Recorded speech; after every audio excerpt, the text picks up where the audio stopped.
HRN listeners. As we celebrate our 15th year, we are deepening our commitment to giving voice to the next generation of food systems storytellers, and we need your help. Our internship and fellowship programs help activate new possibilities for underrepresented and underestimated young people through experiential journalism, audio engineering, and production training. Through these unique programs, HRN helps food equity stewards build essential workforce readiness skills that expand their potential and foster economic mobility. Please consider supporting these critical programs. And with a minimum donation, you can be entered to win a dinner for two at an amazing restaurant in one of 8 cities and tickets to a concert at a great venue in one of those cities. We have incredible partners across the country who have donated, as they also share our passion for helping to educate the next generation of food systems storytellers. Check out heritageradionetwork.org/15 to donate and enter to win today. That's heritageradionetwork.org/15 to donate and enter to win today. And make sure you donate before March 31st. Thank you. Hello, you're here with the Heritage Radio Network on Sunday afternoon. We're about to get into the Farm Report, and you're here with Heather Hyman and Brian Kenny to introduce our 2 farmers this week. How's it going, Brian? Heather, it's always a pleasure. It's a little overcast out here in California, but a day above ground beats the alternative. Definitely. You know what I was wishing I had this morning was some Edwards ham. I know. I wish I had some of his bacon frying up right now, to be honest. I could definitely use some of that today. Straight from the Berkshire hogs. There you go. I think that's the best, finest pork products of the Southeast as far as I'm concerned. Definitely. Right out of Surrey, Virginia. They're our sponsor today, aren't they? They definitely are. Thank you, Edwards and Surrey Farms, for all you do to promote non-commodity pork. And one of the beauties of the Farm Report is that in one of our themes is biodiversity, and it's funny how abstract themes like that become very, very real in the light of current events. And today we're going to find out what mule feet, lucky leprechauns, red wattles, mortgage lifters, and hillbillies have in common. We're going to be talking to Larry Sorell of Glasgow, Kansas, who's a pig producer, pork producer, and Brenda Smith of Michigan City, Indiana, who grows heirloom tomatoes and makes different kinds of preserves. And all the great things that come along with anything heirloom and biodiverse. So yeah, we'll get into it, starting off with Brenda Smith. So thanks, Brian, and we'll talk to you next week. Have a fine day, Heather. You as Adios. well. Take care. We're here with Brenda Smith of Clayton's in Michigan City, Indiana. We're happy to have you here today, Brenda. How's everything? Oh, everything is just fine here, Heather. Great. Same here. To get started, I'm wondering, what is the history of your land? Well, here in northwest Indiana, it's probably the early 1800s. All of this area was part of the Potawatomi Indian Nation. And so we've got a deep heritage going back there. And then around 1830s, you know, the area was divided up, and we were given a wonderful French name meaning by the lakes, because we're close to Lake Michigan. Mm-hmm. And we have rich farmland. You know, here in Indiana, we have about over 60,000 farms and over 15 million acres under farmland here in Indiana. So we're a pretty diverse area for farming. With a rich history, indeed. Oh, yeah. How did you become connected to this part of the world? Well, in 1983, I left my home in mid-Michigan because of a job transfer and came to Michigan City and put down roots, and the rest is history. I never left. And when you say put down roots, you sure mean that. You've definitely put down plenty of roots on your land. Yeah. What do you have going on currently? Well, most of our crops are, you know, tomatoes and warm season crops that we raise, and they're still in the greenhouse. That we don't plant anything outright yet because our last frost date is like May 15th, typically around here, and the nights are cold and nothing's going to grow if it's below 50 degrees anyhow, and we're hovering at 45 around here. So we're busy planting, and we've got a lot of our lettuce and kale, and that's all up and growing and having to weed all of that. So, and we're soggy around here. The garden is underwater, so most of the gardens right now are underwater, and I couldn't get them in even if I wanted to. Right. So you still got a few weeks. I hear typically it's Mother's Day weekend that people start planting. Is that usually the case? Yes. And you had mentioned tomatoes, and I know the heirloom tomatoes you said. Do you know about how many varieties that you currently have in your greenhouse? About 56 different varieties from 20, 30 different regions around the world. Remarkable. And would you say out of all these heirloom strains, which of them have the best taste, or which of them to you are your favorite flavor? Is that even possible to answer? Well, yeah, we've got our favorites. I absolutely love Black Prince, which is a smoky, salty, it's a small tomato. It's just a wonderful, dark purplish brown with a deep, deep blood red center. And it's got that smoky, salty taste. And then tangerine is a small, like a 2-3 ounce size tomato. It looks like it's tangerine, and it's got wonderful fruity citrus flavor. It almost kind of makes you think you're biting into a piece of citrus fruit. Wow, that's amazing. And where do these lend themselves best to? I mean, sauces, just salads, just strictly biting into the tomato themselves? I didn't quite hear that. What do all these heirloom varieties lend themselves best to? I mean, are certain good for sauces, certain good just to bite into like an apple? Well, the best is right out of the garden for table use for wonderful salads.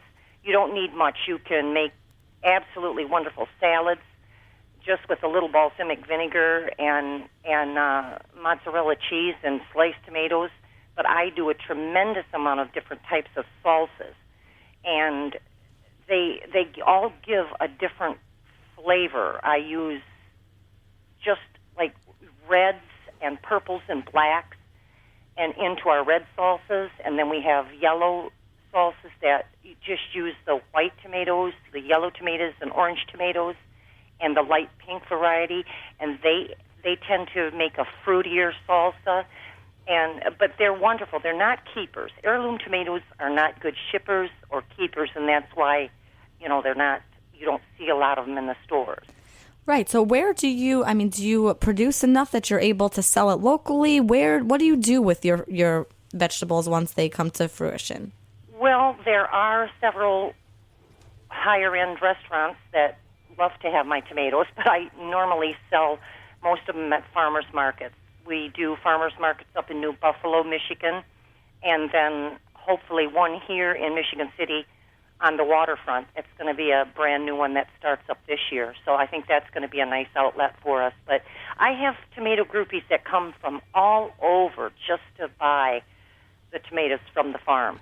Wow. And do you share seeds? I mean, do you have a collection of seeds if people were interested? Oh, sure, because I keep all of my seeds. They're open pollinated varieties, so you can keep your seed and you'll get the true plant. Wow. The same plant because it's open pollinated, but I save for, they'll last for 5, 6, 7 years if they're kept, in the right environment. And now, so in a sense, you are considered a seed saver. Are you open to sharing these seeds if there are other people trying to recreate these heirloom varieties in places all across the country? I'd love to do that. Okay, well, we will definitely, try and get some people to call in and get your contact so that we can continue to grow these heirloom varieties, in small farms, just like the one we have growing on the roof of this radio network and this radio station. Wonderful. Yeah, so that would be great. Well, we have to protect the heritage of our heirloom vegetables, not just tomatoes, but some of these date back to the 1700s that I have, these plants. And it's just wonderful, the flavor that you get and just the ambiance of having something that is that, old. Yeah, rich in history. I mean, come on. This story that you could tell around the table when you're eating the salad is enough right there. Yeah, brings back slow food memories. Indeed. Now, are your heirloom varieties more finicky growers, you would say, than the standard? Yeah. Yes, they definitely are. And that's why a lot of people, I don't think, raise them. I mean, they're picky, they're finicky, they typically don't have the higher production like your hybrids because that's all been, they bred the taste out just to get a keeper or a tomato that's going to last on the shelf. Or, just look shiny. And look shiny and beautiful, and they are harder to grow. They get a lot of diseases because those diseases haven't been, bred out of them. So, but it's worth it just to have the taste and the flavor and to have the beauty of the tomato itself. No, so how much experience have you had raising these heirloom varieties? Because it seems like you're getting a successful yield for finicky growing. Oh, yeah. Well, actually, I brought some of my expertise from my mother. She's 92 years old, and not that we ever saved any seeds back then, but we certainly could have. But we never saved them back then. But I got into raising heirlooms, strictly heirlooms, about 10 years ago, when I just found out how wonderful they were and started reading about them, and I said, well, that's it. I'm not going to raise anything else. Wow. That's lucky for you that, you had that influence to really give you a direction as to where you wanted to go with things. And we raised some of the Arc of Taste, too, and those are the ones that are endangered. And I've had wonderful results with some of those. With the red fig tomato, for instance, that is one of the most beautiful, small, pear-like tomatoes, very prolific producer. And I use them strictly for sun-dried tomatoes and, to dry them and to keep them for winter use. And you dry them yourself. You leave them out in the sun and they get dry. Well, I do leave them out in the sun. They have to be covered. We don't have a lot of sun, really intense sun, so a lot of them get put into the greenhouse because they dry better in there. Sounds like a pretty well thought out operation to get, it's small, but well, it works for sure. Now, who are the members of your production chain that you interact with that are most important to your survival? Well, I think it would probably have to be my mother. She brings, her heritage recipes, to the table, and those are some of the recipes I still use. And naturally, my grandchildren, Emma and Ethan, they help with everything from planting to picking and processing the crops. So they label the jars. And without them, I wouldn't have that life-giving energy that I get from them to do all that I do, because I'm actually a one-person operation most of the time, except for the help of 4 generations. Yeah. That's amazing. Yeah. How will changing global weather patterns affect the foods you grow? Well, I can't really say that. I think the seasons are changing, definitely. We don't have the long winters like we used to have back when I was young. I think things are warming up, although you couldn't tell from this year. But I think that we are seeing a longer growing season, which is great in this neck of the woods. We can always use even a few more weeks added to that, and I think that's what this is actually doing. The warming of the global warming. Well, at least it's working in someone's favor, right? That's it. And of course, we've got a lot more water, though, too. What tools are most useful for you to overcome nature's obstacles? For instance, you said your beds right now are, overflowing with water. Oh, yeah. Nature is sometimes not very kind at this time of the year. Very hard to get in the fields. Very hard to, like right now, literally, if you were to walk in the fields, you'd sink up to your ankles in mud. Quick mud. But yes. And so that's always a challenge. And then, of course, we've had some bad storms and hail and freezing rain and sleet all in one day. And, that can kill a crop real fast. Right, definitely. Is there a secret to your trade that you'd share with us? Well, I don't know. I'm really particular about, the crops I raise, as you know, and I like to think of myself as having little secrets to success, like saving the seeds from year to year and how to do that. And, people can, learn how to save their seeds if they have open pollinated varieties, and from year to year. And, you try to coax up the little tiny seedlings to grow, and maybe the secret family recipes for, preserves and stuff. I think my key is my family and support, really. I don't really have any little teeny secrets that only I know. Well, your experience is secret, enough. Maybe there's a time when we could have you on again to teach, people in these urban areas that are farming and trying to, produce these heirloom varieties, how to best save these seeds so that we can all continue to do what you and your mother have done. So that will be something for the future to keep in mind. Definitely. Knowing where your food comes from and being able to say that you produce something that you've eaten, must be the best feeling in the world. Oh, yeah. You've got to get back to basics. You've got to get back to the earth. Knowing exactly where your food comes from is, to me, very important. Traceability is key, indeed. Yep. Yes, it is. What is American food to you? Boy, that's kind of hard to describe. Around here, especially, we have such a diverse melting pot of cultures in the Midwest, and they all influence our American cuisine, so to speak. I was raised on foods cooked in cast iron pots and preserved in stone crocks, and the wonderful salmon that comes out of Lake Michigan. We smoke the salmon, and all of those cultures settling here, blending with ours, makes a huge impact, and I think a bounty of American foods. I just think all of it melting together. How can you not say that it's not all American food? No, I agree with that. What interaction, if any, does your farm have with wildlife? No. Well, the farm itself, where we raise most of it, we've got deer and rabbits and fox, and they've all tried our patience. But we have methods. We don't shoot any animals or anything. We put up fences and try our best, and we feed them and they feed us later on. And if you know what I mean.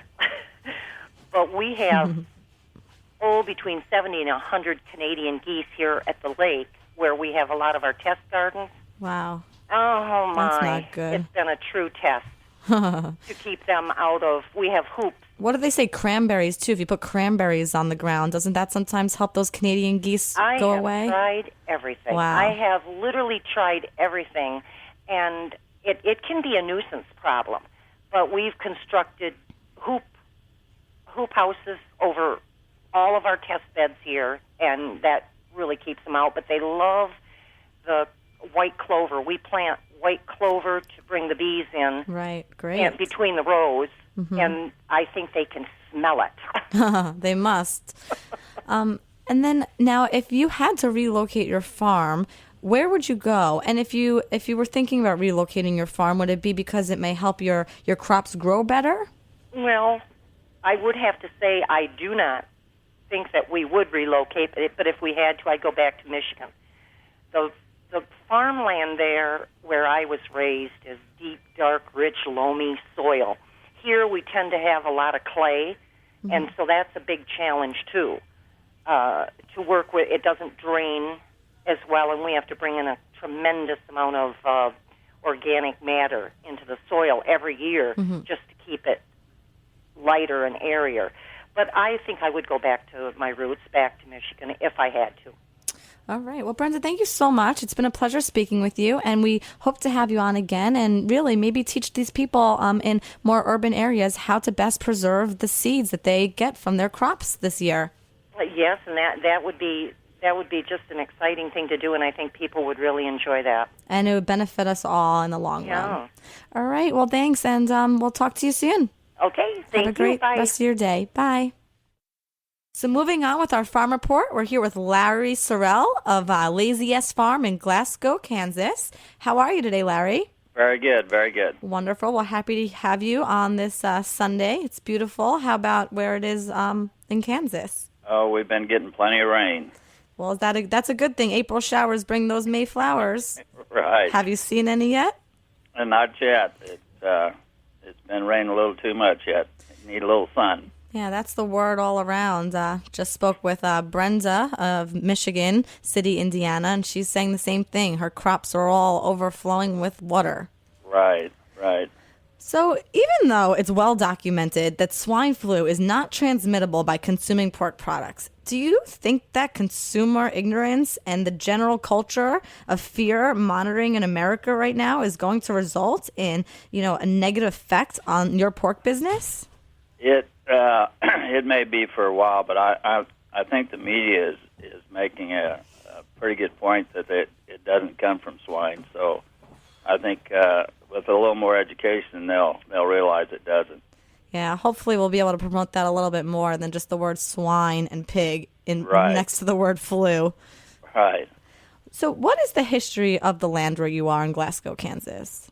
Okay, we purchased this 40 acres in 1970, and we have where we were at was just a house when we started, and we've gone from there. We had to remodel a house quite a few times. We raised 9 children here. So 9 children. So when you say we, you're talking about a wife and 9 kids.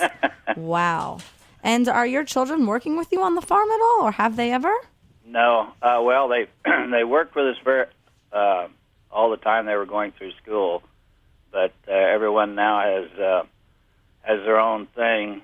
We have one son that is a farmer, but he's just in grain, and so he. You source any of your feed from him? No. That maybe you could get the family discount. There you go. That would work. So their allowance was basically working on the farm with you as they grew up, and then they said, we're going to move on to other things. Right. Well, someone's got to keep your family farm alive. Yeah, they realized that there was more money working in the city, I guess. All right. Well, hopefully we can bring someone back to your land and keep the tradition that started in the 70s going. Right. Well, how did you become connected to the part of the world where you are, which is Glasgow, Kansas? Okay, we were born and raised not more than 20 miles from here, so we've been in this area all our lives, and it's just that's the way we've never ventured away, I guess. Yeah, well, I mean that's very common. I haven't moved too far from where I grew up myself, and now.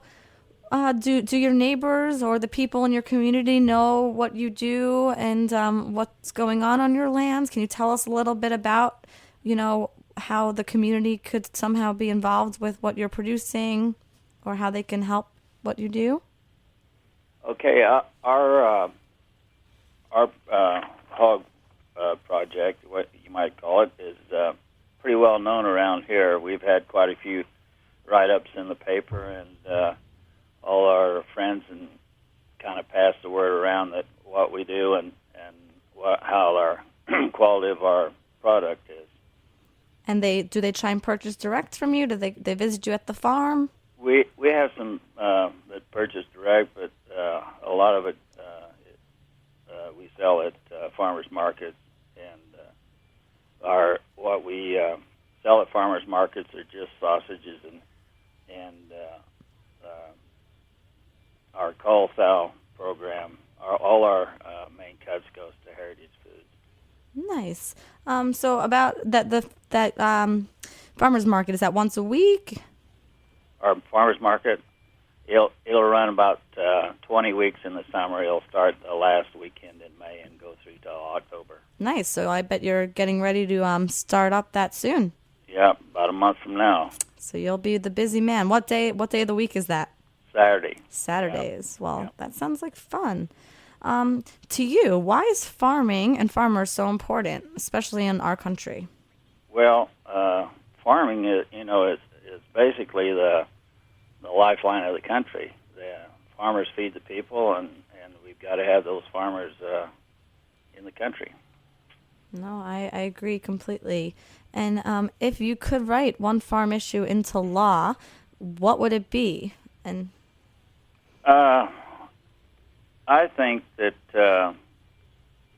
if we had a farm law that would help out the older farmers that don't have relation to come into the farming, give them some kind of a break on their taxes and stuff when they sell out, that they could start a young person into farming.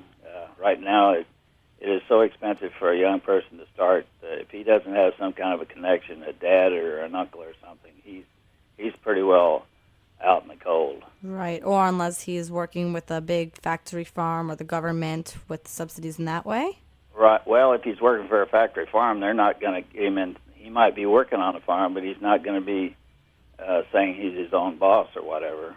Right, and you definitely are your own boss. Right. So you need that help. Now, how many people do you have working on the farm, and who are these people? Are they friends of the family, or? No, just my wife and myself. So we need to get you a youngin' in there to help move things along and to keep things going. Now, who would you say are the members of your production chain that you interact with that are most important to your survival? Well, our sales go to Heritage Foods, and if it wouldn't be for Heritage Foods, they're our main key for our production and our sales. So it's making sure you've got an outlet for those pigs. That's most important. Right. If it wasn't for that outlet, we wouldn't be able to keep producing hogs because there's if you're not a very, very large concern, it's pretty tough making it in the hog business today. I completely understand, especially with the heritage and very rare breed that you're raising, the red wattle. Right. You need people that are educated and interested in keeping this breed alive to buy the red wattle pork. So you're lucky that you have a group to help you with that for sure. Very, very lucky. That's great. And we're happy to be a part of that here at the Heritage Radio Network as well. What is the DNA that makes up the foundation for your food? We have red wattle hogs, and they were almost extinct in the 1950s. And we started probably in 2001 in that area that we started raising the red wattles, and we started a breeding project that we had to go to about 5 or 6 different states to get our breeding stock started. And right now we have about 5 different bloodlines that we can pick from that keeps us going. Now, what made you interested in raising the red wattle breed? Well, I've been raising hogs all my life, and when we retired, we just got interested in heritage breeds, and we picked the red wattle to get started with. And the red wattle, was there something about it that attracted you to it? I mean, is there a characteristic about the red wattle that makes it fun for you to raise? Are they nice on the farm? They're a very docile hog, and we like the looks of them, and their meat quality and is very good, and that's basically why we picked the red wattles. Now, does the name red wattle have anything to do with the color of the meat that's actually produced with the finished product, the finished hog? Once it's cut up into its parts, is it more red? Well, the meat from the red wattle is a dark red color, and it has marbling in it, and the marbling is what makes the better taste than the normal hog. Oh, definitely. Well, and that's just the same probably with any heritage breed. It's going to have very unique taste characteristics. Right. Would you say that do you have specific taste profiles that you can attribute to the red wattle pigs? As far as what do you... I mean, like, let's say you were trying to describe a red wine. Are there any notes, any taste notes that you pick up on when you're eating your pork? Well, you've got a distinct different taste, and they're a lot moister, and you got that moist and texture that really brings out the flavor in the pork. Now, what do you think that these changing global weather patterns are going to affect the activity on your farm? And have they yet? Yeah, well, it gets a little worse every year. The heat. What affects growing pork outside is you got to have the environment that is going to be able to sustain the hogs. You can't have intensive heat, and and the very cold winters and stuff like that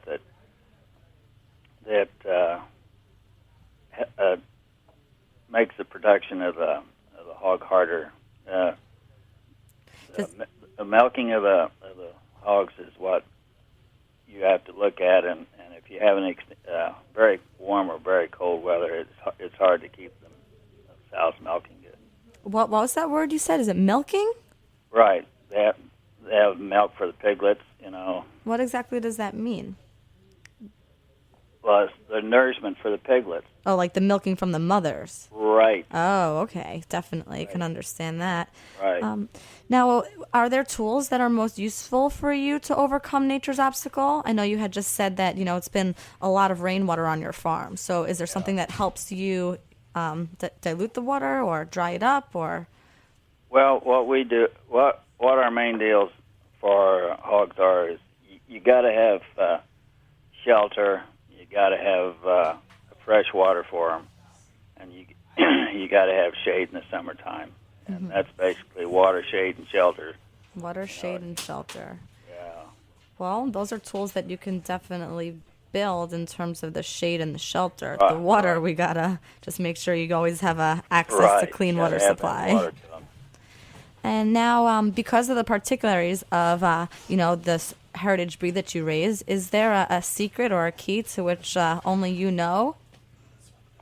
Well, I think your main keys are you got to have experience and management. If you don't have those two, it's pretty hard to raise anything, I would say. Now, what about your farm, if anything, keeps you up at night? I think about the high cost of production a lot. I hope you don't have nightmares about that. Have what? Any nightmares about that? Nightmares? You got to think about that. And what I think about most is build these young people to be able to make a living on their farms and to be able to be profitable and with their production. Right, and we want to keep you, not just the young people, but the people that have been doing this and have the experience profitable as well. Right. So, now, has technology hurt or helped your farm? I think with email and computers and fax machines, it just the communication is a lot more faster, and the technology is a lot faster. And if you're needing anything, you can get it right away. And I think that's probably one of the main things. Isn't that amazing? Really, access to information is great. I completely agree. Who are your top buyers? Heritage Food is our one and only buyer. They sell to chefs and restaurants, which puts our product out into the public. Yeah, nationwide, that means. Right. I mean, people that you've never even heard their names, I'm sure, have tried your product and loved it. So that must feel really good. And what really makes you feel good is if you get a call from some chefs in California that's using our product and is really commenting on it. That's what's really. Have you ever had visitors or chefs come to your farm? Yes, we've had chefs from New York come, and we have several people that have come and looked at our the way we raise our hogs and see how we're taking care of them and that type of thing. Great. Now, what is your definition of American food? Well, I think American food is grown by independent farmers. It's not brought in from other countries. That's my definition of American food. I would say that makes a lot of sense. Keep it domestic. Right. That would mean American. Right. And now, what interaction, if any, does your farm have with wildlife? We have a lot of wildlife around here. I don't know what kind of interaction you would say, but we've got just about anything you'd want to look at. We got turkeys and white-tailed deer, and we do have bobcats. Oof, that doesn't sound too good for the pigs. No, it's not too good for the pigs, but we have perimeter fences where they can't get in, but it works. Have they ever gotten in? Years ago, they've gotten in where we before we put the fences up. Oh no, that must have been a scary morning. Yeah. Or middle of the night. Is that when the bobcats come out? Yeah, that's where they come out in the middle of the night. Ah. Well, what is the highest high you've had on your farm? Highest high. Has there been like a great moment?